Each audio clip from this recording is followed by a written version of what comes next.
To go about writing a battle scene, you have to look at it from all angles. You have to study the battle scene from both sides because, as they say, history is written by the victors. It's often very hard, for instance, to gauge how big medieval armies were. I remember reading one source about, I think it was the Battle of Falkirk, talking about the English having 80,000.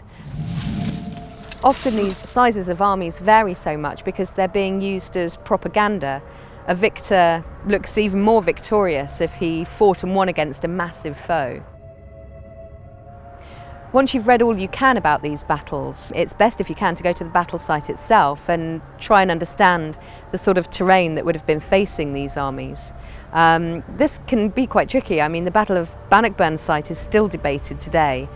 Once you've read all you can and you've hopefully been to the location, you basically just need to sit down and put yourself on that battlefield. You need to use your imagination at this point. What would you have smelt? What would you have felt? What would it have been like to go into this battle? Sensory sort of descriptions really play their part at this point. Luckily, I can never know what it was like to go into battle. In fact, before I started writing Insurrection, I sat down and spoke to a former SAS commander about what it really was like to be in war, what it was like to fight for your life.